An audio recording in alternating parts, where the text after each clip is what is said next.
And this is the thing that's often edited out of the direct paths of spirituality, this purging. Do you know what I mean by purging? I'll tell you then.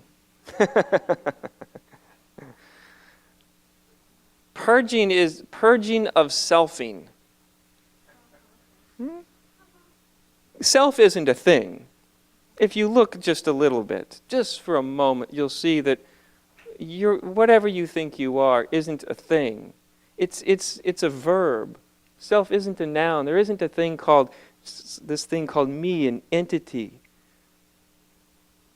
That it's actually just, it's a verb. It's a movement. It's like running. Running is a verb, right? Running isn't a thing. Eating isn't a thing. Listening isn't a thing. They're verbs. They're activities. If your feet aren't moving, there's no running. If your ears are plugged, there's no listening. So we talk of self as if it's a thing, a pronoun, but it's actually a verb. This is misleading because you can actually see, not through logical deduction, but through insight, through realization, that there isn't this thing called you as an entity. That it isn't there. That's actually, every time you look for you as a thing, you keep not finding anything. You come up sort of empty-handed. Everything you think you are is actually a verb. It's a memory of thought, it's a movement of feeling, it's a movement of perception, it's a movement of intellect. On and on it goes. If you ever have any doubt, just ask yourself, what am I when I'm not thinking about myself?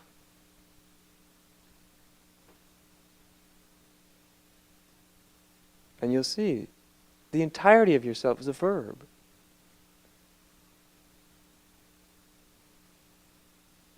Where is your past? Your entire past, from 1 second ago to before you were born, where is your past when you're not thinking it into existence?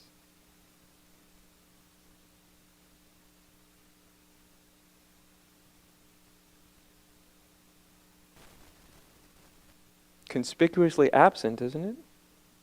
Of course, if you came up with a brilliant answer in your mind, that's more thinking. You see? So thinking is also, it's just a verb, it's a movement, it's an activity. And so self isn't a thing, it's not a somebody, it's a movement, it's a verb. Selfing, that's why I think of it as selfing. Meing. It can start or stop at any second. Just like running or walking can start or stop at any second. You can listen or not listen. That's a verb at any second. It can begin or it can end. And so although there isn't an entity called me, there is a verb called meing, selfing.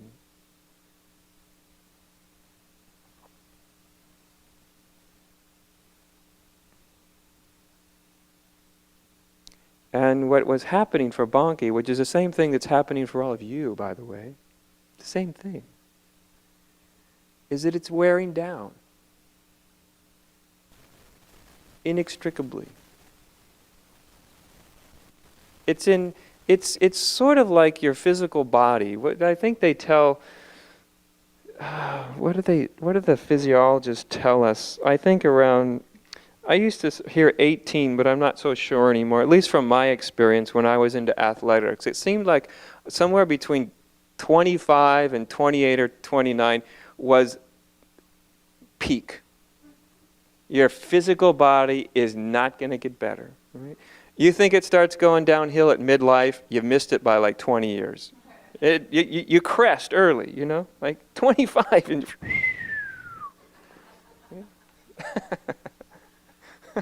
you're sliding into home plate from that point on, you know, however long it lasts. So just like the physical body peaks relatively early in life, so does this verb of me. It peaks relatively early. You build one up relatively early in life. You have a coherent sense, if you're lucky, or unlucky, depending on how you look at it. By the time you're 30, most people don't have a coherent sense of self, so if you don't worry about it.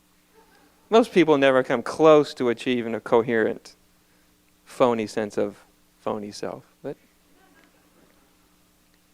But then it's in decay. It starts to decay just like the body, does it not? That's what midlife crisis is. It's a self-decay. That's what it is.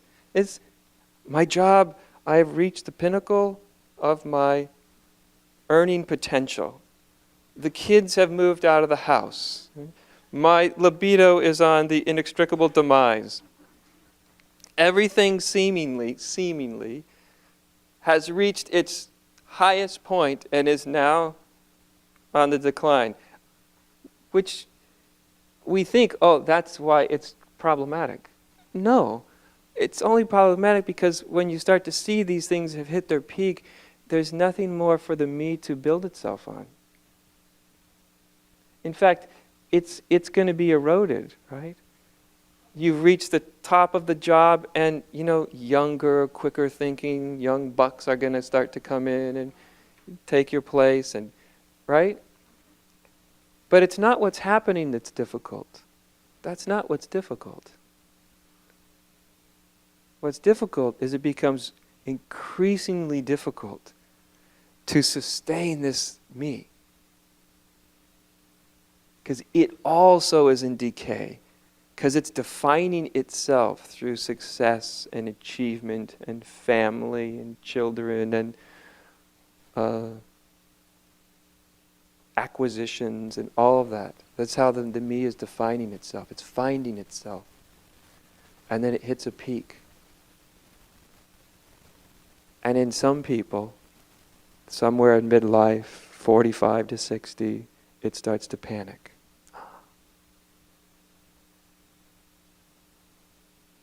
Because it senses internally, intuitively, that the me, not only is the physical being in a slow landing, we'll make it nice, a landing. By the way, I think it's a great landing. I don't know, anyway. I wore my vehicle out by the time I was 28. I mean, I had just decimated it physically by the time I was 28 with athletics. So I guess I've gotten a long time to get used to it. It's 15 years now, and it's like, oh, this is a lot better, actually. Anyway. But the me is what's decaying. That's what's decaying. It's harder to prop it up.